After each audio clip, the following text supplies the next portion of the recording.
Assalamualaikum warahmatullahi wabarakatuh. Alhamdulillah alladzi ja'ala syahr Ramadan syahrun azimun mubarak. Syahrun unzila fil Qur'an hudal linnas wa bayyinatin minal huda wal furqan. Salatu wassalamu ala Rasulillah Muhammad ibn Abdullah wa ala alihi wa ashabihi wa man tabi'ahu wa ala wa la quwwata illa billah.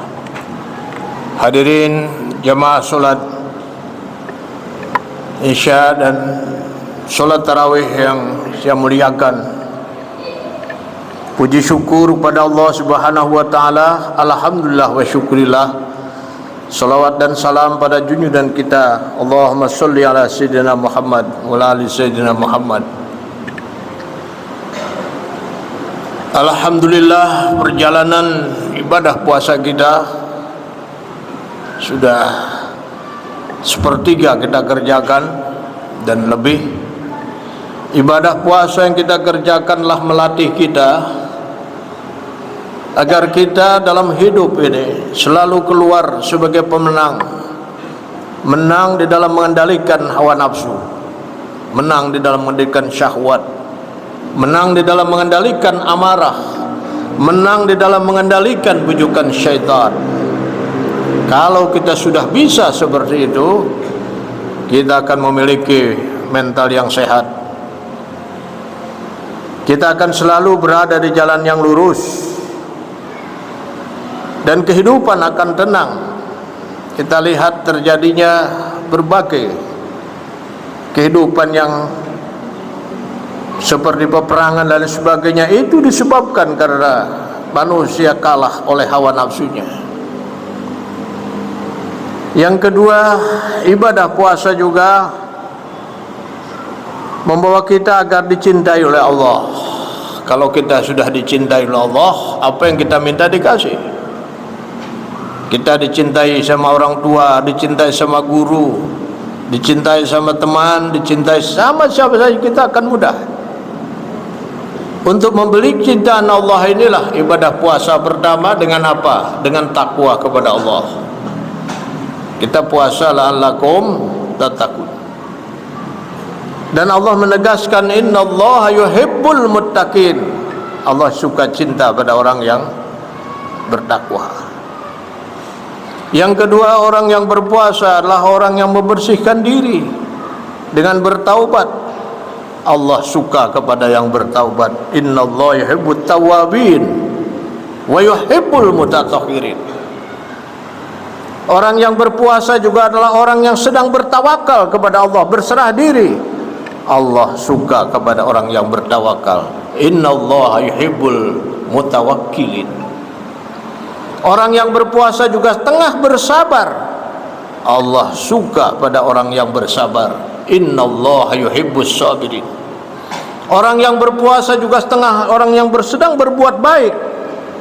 Allah suka kepada orang yang berbuat baik. Innallaha yuhibbul muhsinin. Nah, karena kita menjadi orang yang dicintai Allah, bulan puasa doa kita dikabul oleh Allah. Ujibu da'watad da'i idza da'an. Aku mengabulkan permohonan orang yang memohon. Makanya tidak heran kita baca dalam sejarah banyak peristiwa besar yang Allah berikan pada umat Islam. Perang Badar kita menang, perang Badar. Perang Tabuk kita menang. Futuh Mekah bulan puasa. Islam masuk ke Spanyol bulan puasa. Islam masuk ke Yaman bulan puasa. Bahkan kemerdekaan Republik Indonesia itu bulan puasa. Kenapa? Karena Allah sudah cinta kepada kita. Nah, ini yang kedua yang ini ya. Nah, yang ketiga, Orang yang berpuasa itu sebenarnya orang yang tengah menjalani tirakat, latihan rohani. Kalau di dalam tradisi Jawa itu suka ada tirakat untuk membersihkan diri, dan kemudian Allah memberikan nur ilahi kepadanya,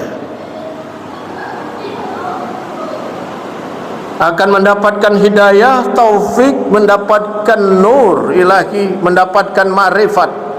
Inilah yang disebut dengan nanti Lailatul Qadar. Kita makin dekat, makin dekat, makin dekat perjalanan kita, itu seperti orang yang tengah menjalani kehidupan seorang sufi, seorang ahli tasawuf. Kenapa? Kalau orang tasawuf adalah bertaubat. Orang yang berpuasa sedang bertaubat. Seorang ahli tasawuf harus zuhud, tidak dikendalikan oleh pengaruh duniawi. Orang yang berpuasa sedang zuhud. Untuk bisa dekat dan juga menjadi seorang ahli tasawuf, dia harus ikhlas. Orang yang berpuasa itu sedang ikhlas. Amal yang paling ikhlas itu puasa, nggak kelihatan. Untuk bisa dekat pada Allah harus sabar. Orang berpuasa sedang sabar. Untuk dekat kepada Allah dia harus qanaah. Orang yang berpuasa sedang qanaah, sedang mencukupkan dengan pemberian Allah. Pendeknya semua perjalanan itu ada. Nah, disitulah manusia dengan puasa semakin dekat, karena dia sedang menuju perjalanan dekat kepada Allah Subhanahu wa ta'ala. Itu yang ketiga. Yang keempat, ibadah puasa memberikan kepada kita kesehatan jasmani. Sebab selama puasa perut kita ini istirahat. Yang biasa tiap hari beban perut kita berat, menggiling terus, disuruh istirahat.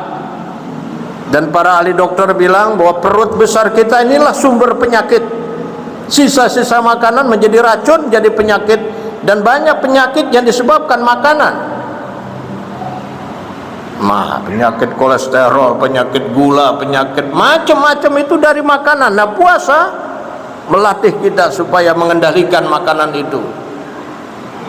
Maka Nabi mengatakan, sumu tasihhu, puasalah kamu, niscaya kamu akan sehat. Nah, kita tahu bahwa metode kesehatan di dalam puasa itu murah, karena pencegahan yang diutamakan, bukan pengobatan. Satu ungkapan dalam bahasa Arab mengatakan, al-wiqayah ahammu minal ilaj. Tindakan preventif, pencegahan lebih utama daripada penyembuhan. Penyembuhan lebih berat dan biayanya mahal. Sekarang ini kalau orang ganti ring saja nih, jantung ring itu 150 juta satu ring itu. Ring itu terjadi karena penyumbatan darah. Dari mana itu? Dari makanan juga, dari lemak-lemak. Puasa memberikan kita kesehatan. Kesehatan memang bukan segala-galanya, kata para ahli. Tapi tanpa kesehatan, segala-galanya menjadi tidak ada artinya. Karena semua kegiatan kita, termasuk ibadah, itu perlu kesehatan. Ibadah puasa memberikan kepada kita kesehatan. Oleh sebab itu, di dalam Al-Quran surat Al-Baqarah, ya ayyuhalladzina amanu kutiba alaikumusiyam, diwajibkan atas mereka berpuasa. Kalau kita baca redaksi kalimatnya, kutiba fi'il majhul, di mana Allahnya itu mustatar, disimpan, tidak dinampakkan. Kenapa? Para ahli tafsir bilang,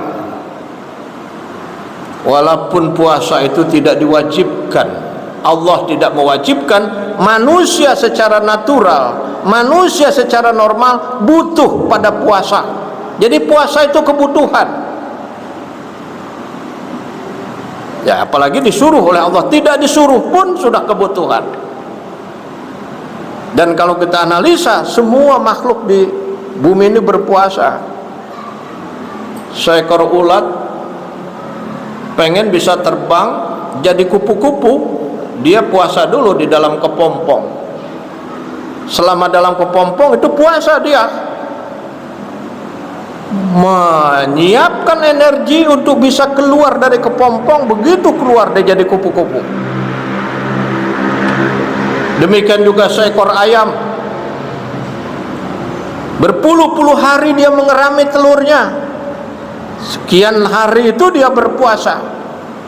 Demikian juga pohon-pohonan, ada saatnya dia berpuasa, daunnya rontok, akarnya berpuasa. Begitu dia nanti kembali, maka dia bisa menyerap sari makanan dan pohon itu kembali lebat dan berbuah. Jadi puasa itu ternyata pada semua. Bahkan kalau kita baca dalam sejarah, orang-orang Mesir kuno dulu berpuasa, terus pindah ke Romawi, ke Yunani berpuasa, orang India, orang Cina semua berpuasa. Maka Allah mengatakan kama kutiba alal ladzina min qablikum, sebagaimana puasa itu diwajibkan atas orang sebelum kamu. Itulah sebabnya bagi orang-orang yang arif menghadapi puasa ini senang sekali, dan mereka ingin maunya Ramadan terus gitu ya, Ramadan terus. Cuman anak-anak bilang, wah Ramadan terus kapan lebarannya, katanya gitu. Lau ya'lamun nas ma fi Ramadan la tamanna ayyakuna Ramadan sana. Andai kata orang tahu rahasianya, hikmahnya dan lainnya dalam Ramadan, dia akan minta Ramadan itu jangan 1 bulan, setahun katanya. Inilah hal-hal yang mengapa kita bersemangat di dalam beribadah, karena begitulah Allah menjanjikan beberapa kebaikan bagi orang yang berpuasa. Mudah-mudahan kita dapat meraihnya dan dapat melaksanakan ibadah puasa dan amaliyah Ramadan lainnya dengan sebaik-baiknya. Wabillahi taufiq wal hidayah. Wassalamualaikum warahmatullahi wabarakatuh.